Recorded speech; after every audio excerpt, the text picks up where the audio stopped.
Bismillahirrahmanirrahim. Alhamdulillahirrabbilalamin. Wassalatu wassalamu ala asyrafil anbiya'i wal mursalin wa ala ahlihi wa sahbihi ajma'in. Assalamualaikum warahmatullahi wabarakatuh. Salam sejahtera, salam ukhuwah, salam satu Malaysia. Ahli panel dan sidang hadirin yang dirahmati Allah sekalian, bersyukur kehadrat Ilahi kerana dengan limpah dan rahmat kurnianya dapat kita bersua bersama-sama dalam forum ilmiah Ihsan Cemerlang pada pagi di malam yang bening hari ini. Hadirin yang dirahmati Allah sekalian, sebelum saya memperkenalkan ahli panel kita yang molek, indah, bergaya pada hari ini, izinkan saya mengupas terlebih dahulu tajuk forum perbincangan kita pada hari ini. Tajuk forum perbincangan kita pada hari ini adalah berkisarkan tentang isu-isu akhlak semasa, iaitu sumbang mahram. Hampir setiap kali kita dipaparkan dengan berita, isu rogol dan sumbang mahram di media cetak dan juga elektronik.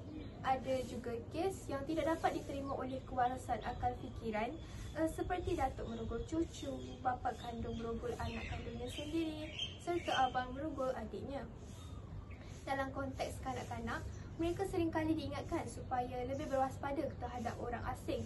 Tetapi setelah berlakunya kes-kes sumbang mahram ini, mereka terdedah kepada perilaku yang tidak elok oleh ahli keluarga mereka sendiri.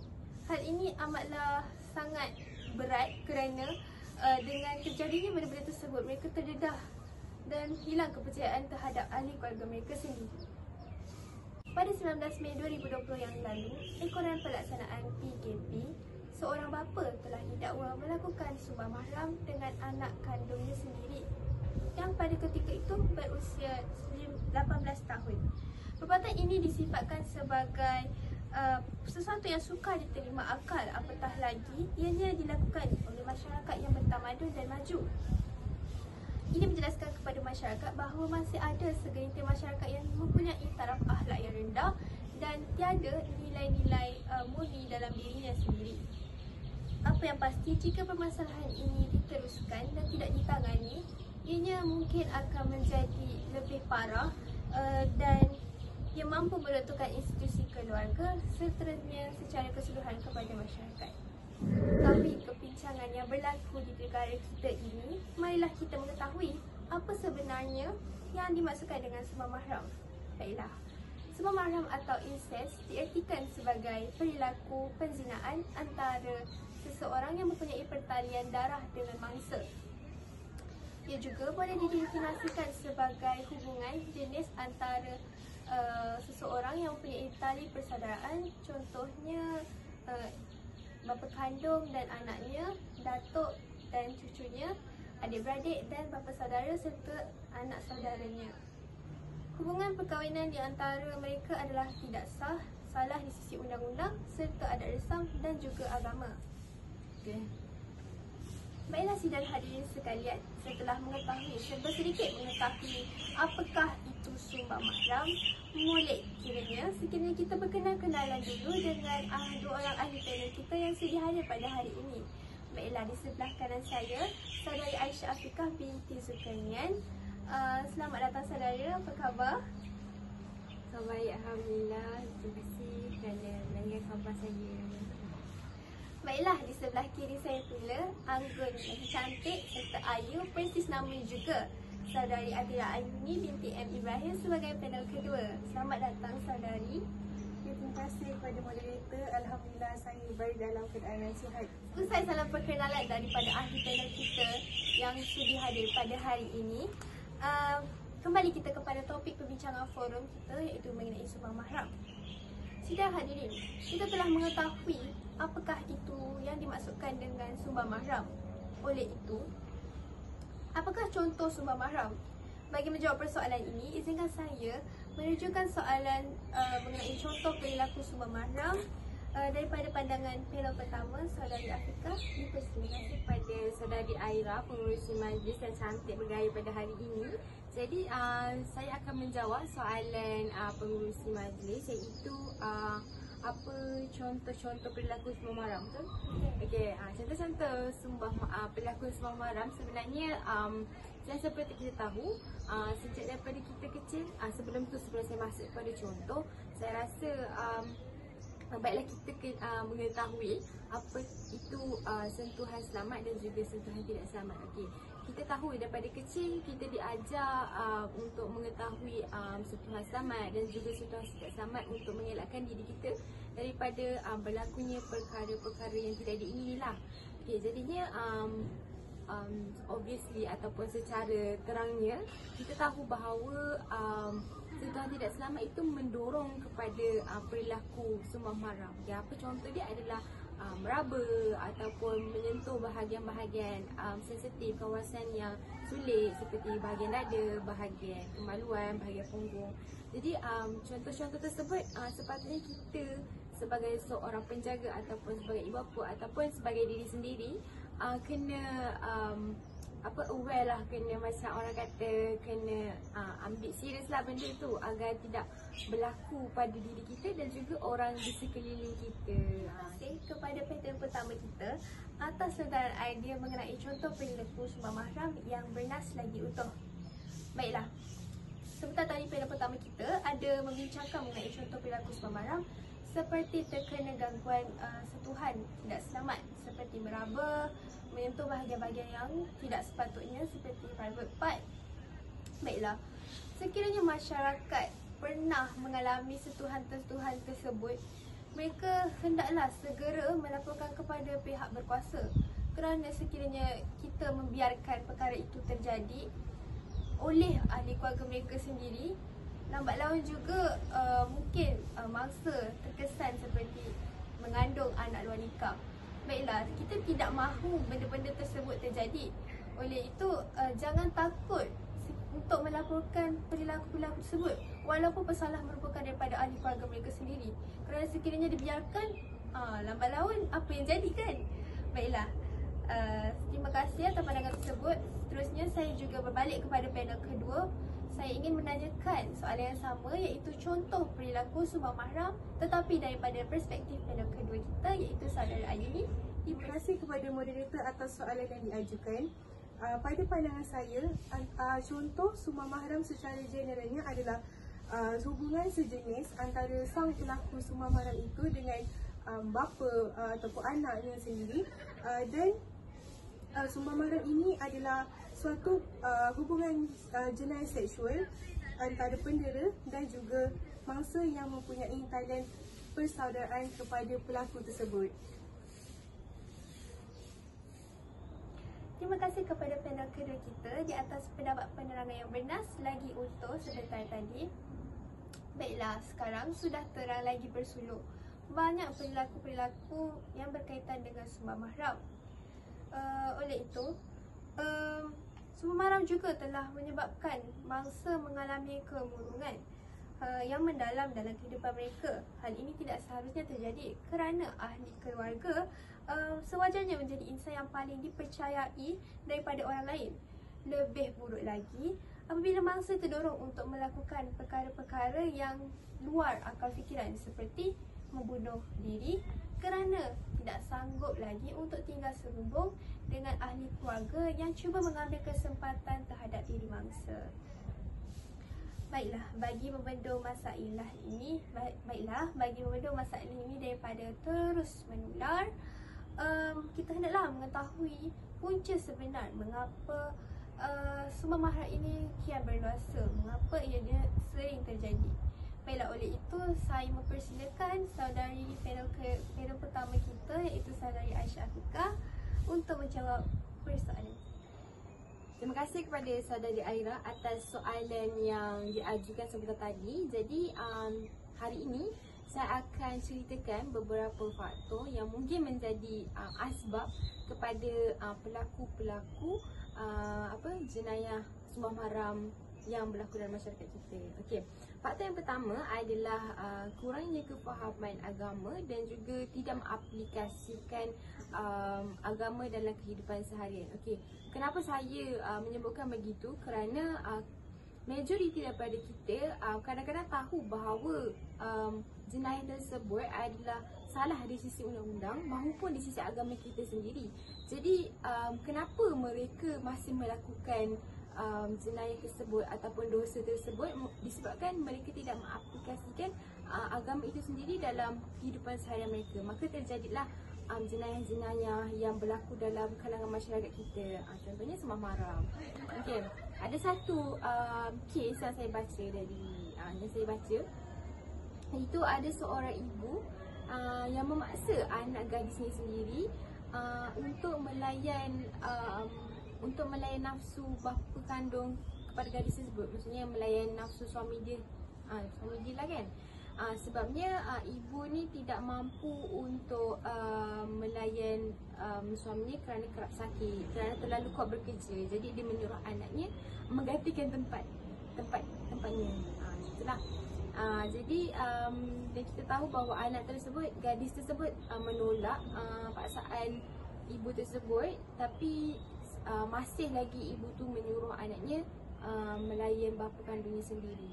Okay, jadi macam kita tahu ini adalah jelas bertentangan di sisi agama dan menampakkan bahawa ibu tersebut tahu perkara itu salah tapi masih memaksa anaknya untuk melakukan perkara sumbang tersebut. Okay. Faktor seterusnya, faktor kedua adalah kurang menjaga batas-batas pergaulan antara ahli keluarga. Maksudnya antara bapa dan anak ataupun ibu dan anak lelaki. Begitulah. Dan juga antara sepupu dan juga sepupu ataupun antara bapa saudara dan anak saudara. Perkara-perkara sebegitu sebenarnya sudah pun diajar dalam agama kita. Dan dalam Al-Quran sendiri ada menceritakan bahawa kalau seorang itu sudah pun mencapai akhir balik, kita sebagai seorang anak ada masa-masa yang tertentu untuk masuk ke dalam bilik ibu bapa kita, dan kita perlu minta izin lah, perlu minta izin sebelum masuk ke bilik mereka. Kita ada nak terjah lah gitu. Terdapat satu kes yang saya baca di laman internet, iaitu ada seorang gadis yang baru saja berumur 13 tahun tapi masih tidur sekamar dengan ibu dan bapa tirinya. Kalau kita tahu, seperti yang kita tahu, kalau umur 13 tahun ataupun umur yang sudah mencapai akhir balik, kita perlu pisahkan tempat tidurnya dengan ibu bapa untuk mengelakkan perkara-perkara yang tidak diingini. Dan disebabkan mereka tidur sekamar, jadi gadis ni kerap kali nampak hubungan seksual antara ibu dan bapa tirinya. Dan perkara ini menjadi makin teruk sebabnya gadis ini sudah pun melakukan hubungan seksual dengan bapa tirinya ketika ibu kandungnya tidak berada di rumah. Dan akhirnya mereka mendapatlah maksudnya lahirlah seorang bayi daripada hasil hubungan seksual tersebut. Okay. Jadinya perkara-perkara ini perlulah batas-batas yang kita perlu jaga, kita perlu ada supaya tidak berlakunya perkara yang tidak diingini seperti yang saya ceritakan sebentar tadi. Dan tidak sekadar antara ibu dan bapa, maafkan saya, bukan tidak sekadar antara bapa dan anak ataupun anak dan ibu, tapi sebenarnya antara bapa saudara dan anak saudara, antara mak saudara dan juga anak saudara lelaki, dan mungkin antara sepupu-sepupu yang kita perlu jaga batas-batas. Macam itulah supaya perkara-perkara yang kita tidak ingin berlaku tidak akan berlaku dalam ahli keluarga kita. Macam itulah. Okay, faktor yang terakhir adalah bahan lucah. Okay. Seperti yang kita tahu, disebabkan kita ni sudah pun berada pada zaman teknologi, pada zaman yang kita tekan sahaja apa-apa sudah keluar di laman Google. Kita nak cari apa? Keluar je. Nak cari handbag, kita nak cari bahan cerita, semua akan keluar mengikut kehendak kita. Okay, jadi begitu juga dengan bahan lucah ni, disebabkan terlalu mudah untuk mengakses internet. Jadi bahan-bahan lucah ini senang untuk dicari, senang untuk didapati. Dan sebabnya terdapat laman-laman web yang menyediakan perkara-perkara tersebut, seperti video pornografi, gambar-gambar yang tidak senonoh dan sebagainya. Jadi mungkin disebabkan mereka sudah terlalu orang kata ketagih dengan menonton video-video porno ni. Jadi mereka ini ingin melampiaskan nafsu diorang kepada mereka yang tidak bersalah, sepertinya ahli mereka sendiri. Jadinya perkara tersebut sangatlah apa orang kata bahaya kepada diri sendiri maupun kepada orang lain, sebab bahan licah itu mendorong pelaku atau penjenayah untuk melakukan sembah maram kepada orang di sekeliling mereka. Itulah. Dan akhir sekali saya simpulkanlah daripada ketiga-tiga faktor yang saya berikan sebentar tadi, sebenarnya amat berkait rapat dengan institusi keluarga ataupun peranan keluarga itu sendiri.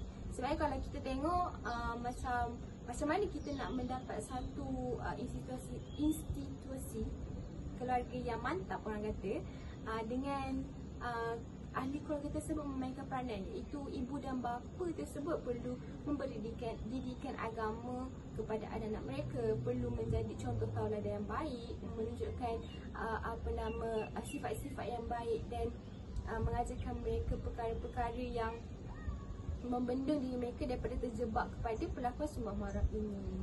Dan seterusnya Rasulullah ada bersabda, iaitu setiap anak dilahirkan umpama kain putih, iaitu fitrah lah kan.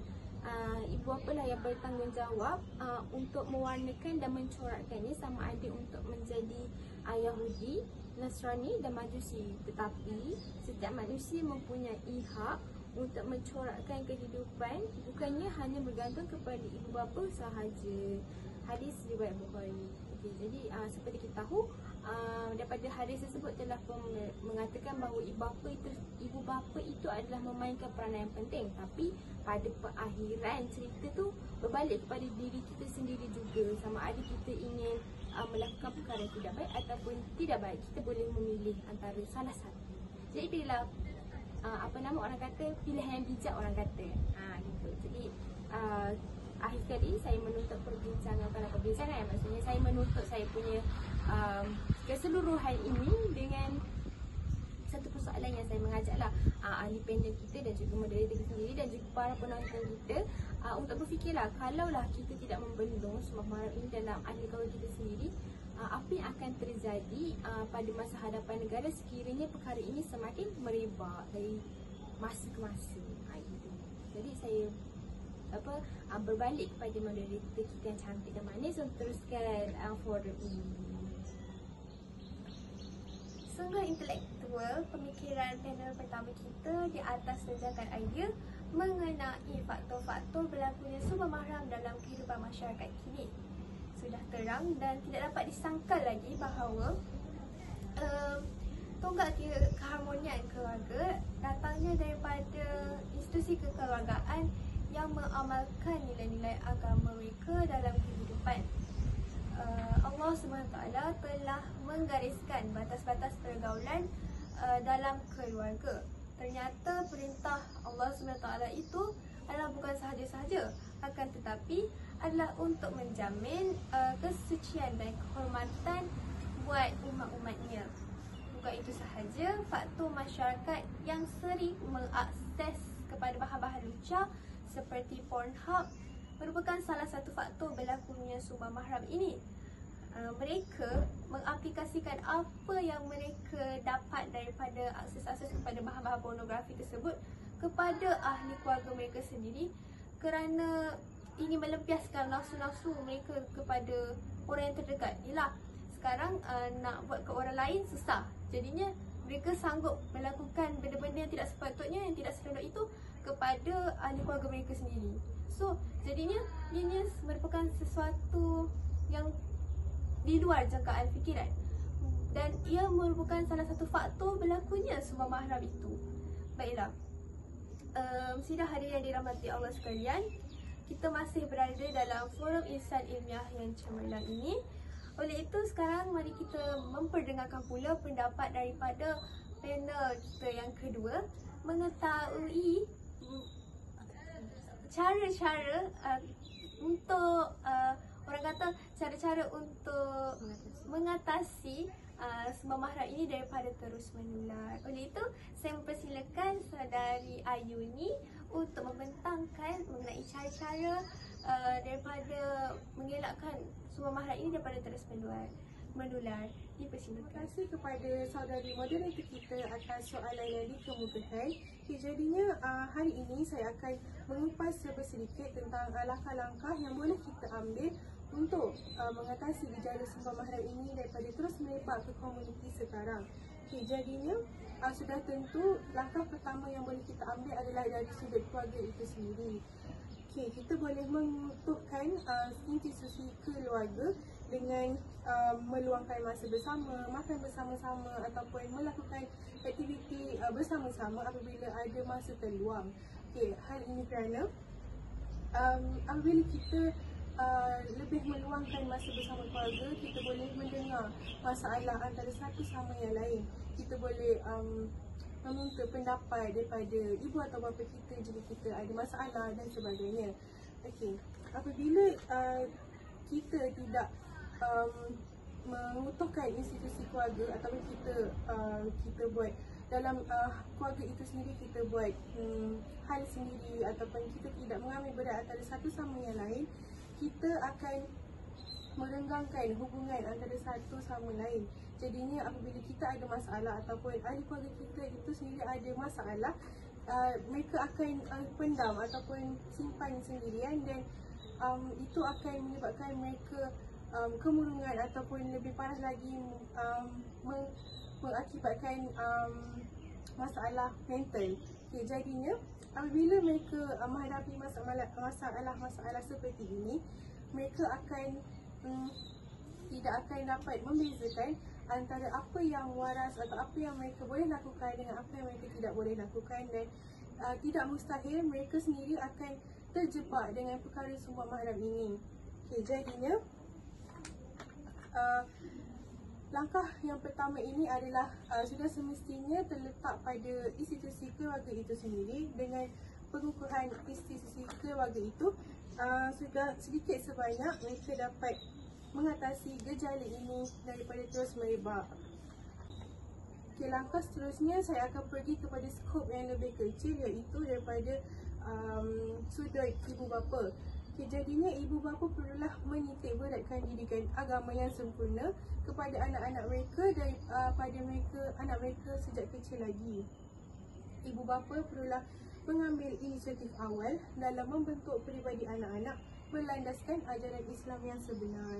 Jadinya sebagai contoh yang saya ingin beri adalah bapa, iaitu sebagai ketua keluarga, boleh mengajak anak-anaknya untuk menghadiri ceramah ataupun zaman PKP sekarang, kita boleh banyak media yang kita boleh gunakan seperti televisyen ataupun YouTube dan sebagainya untuk mendengar ceramah-ceramah online.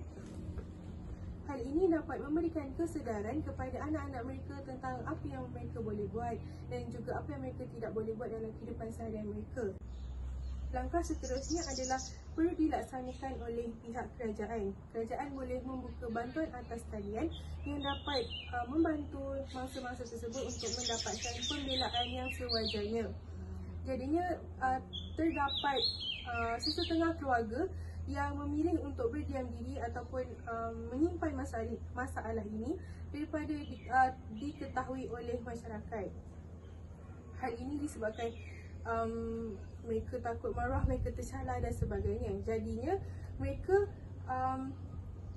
tidak seharusnya untuk melakukan hal ini kerana ia akan memberikan kesan yang lebih negatif kepada mangsa tersebut. Jadinya perkara ini tidak sepatutnya berlaku kerana ia juga akan meningkatkan risiko kes sumber mahram ini daripada terus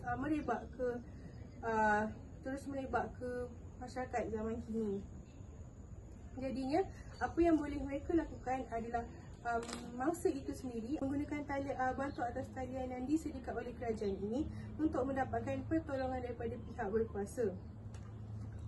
Dengan ini, mangsa ataupun pendera pelaku sumber mahram ini akan berasa takut dan tidak mustahillah gejala sumber mahram ini boleh diatasi dan dikawal perebakannya.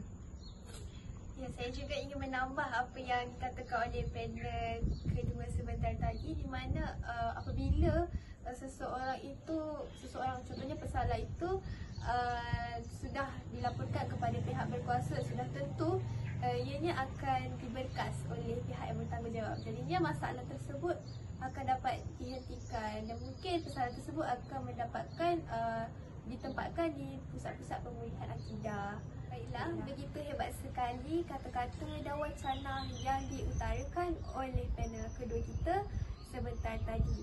Oleh itu, diharapkan ini dapat dijadikan panduan dalam kehidupan masyarakat kini. Sebentar tadi, panel kedua ada menyatakan bahawa dengan mendalami ilmu agama, isu sumbang mahram ini dapat dikurangkan. Perkara ini adalah wajar kerana apabila kita mengutamakan ilmu-ilmu keagamaan, maka kehidupan kita akan lebih selamat dan tenteram. Bukan itu sahaja, ketua keluarga juga diibaratkan sebagai nahkoda kapal yang mengemudi sebuah kapal. Oleh itu, merekalah yang bertanggungjawab dalam menerapkan nilai keagamaan pada diri setiap ahli keluarga. Nescaya dengan adanya ilmu keagamaan di dada masyarakat akan sedar dan dapat membezakan perkara-perkara mahmudah dan perkara-perkara mazmumah. Kesimpulannya, semua pihak perlulah menggembleng tenaga dalam menangani isu sumbang mahram ini daripada terus berluasa. Hal ini perlulah ditangani dengan segera daripada terus membiak hingga ke akar umbi. Oleh itu, saya teruskan majlis forum ilmiah kita pada hari ini dengan sesi Q&A. Baiklah, bersama para hadirin kita di Facebook Live. Baiklah, saya terbaca satu soalan menarik daripada saudari Sahirayun. Baiklah, di sini beliau bertanyakan mengenai cara yang paling berkesan untuk menegur si pelaku sumbang mahram. Oleh itu, saya ingin mengajukan soalan ini kepada panel pertama kita, iaitu saudari Afika.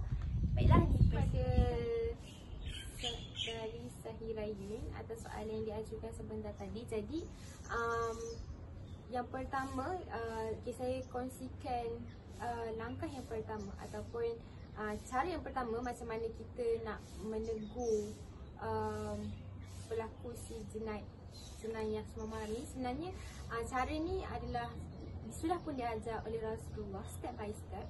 Cumanya itu mengikut kemampuan kita lah. Jadinya saya sebenarnya perkara ni kita boleh aplikasikan dalam pelbagai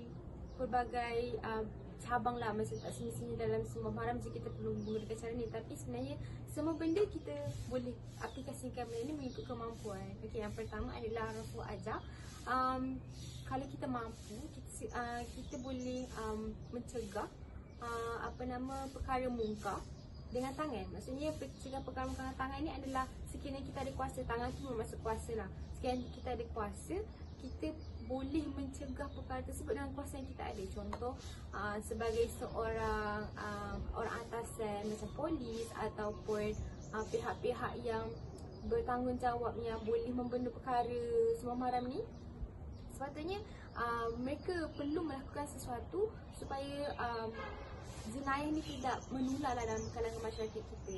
Ataupun kita sendiri sekiranya mempunyai kekuatan untuk memberitahu kepada pihak berkuasa, itu adalah salah satu cara yang kita boleh gunakanlah supaya pihak berkuasa boleh melakukan tindakan kepada jenayah tersebut. Itu yang pertama.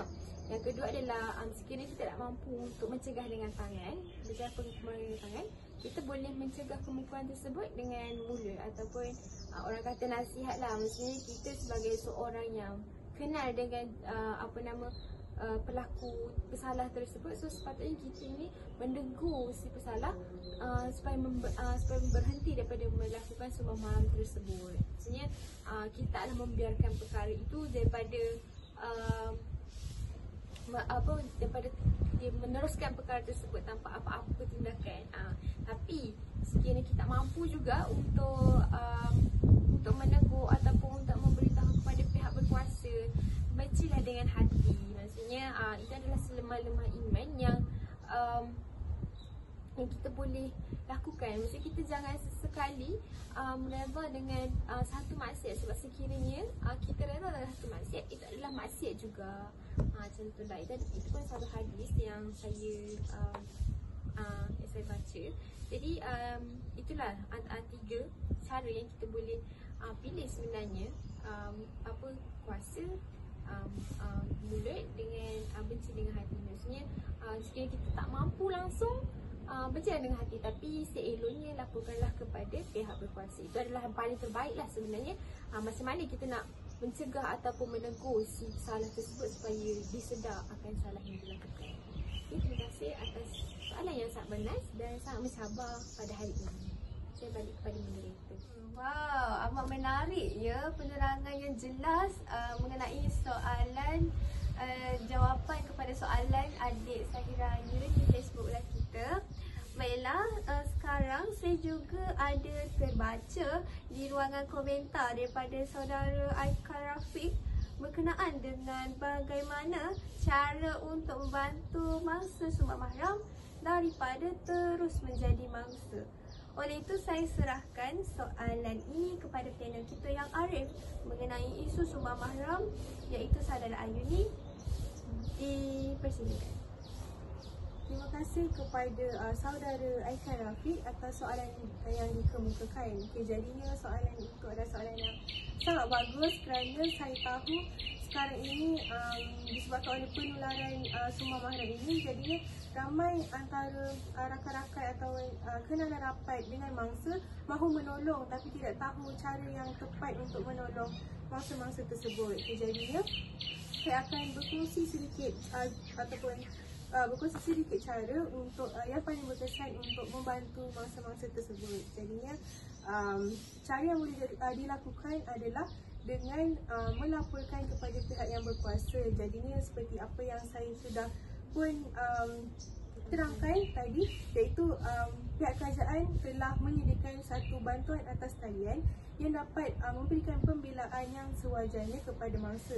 Jadinya kenalan rapat ataupun ahli keluarga itu sendiri yang tahu ataupun yang sedar akan gejala sumbang mahram ini yang berlaku dalam kalangan keluarga mereka, bolehlah melaporkan kepada pihak yang berkuasa menelefon talian ini dan boleh mendapatkan bantuan yang sepatutnya kepada mangsa.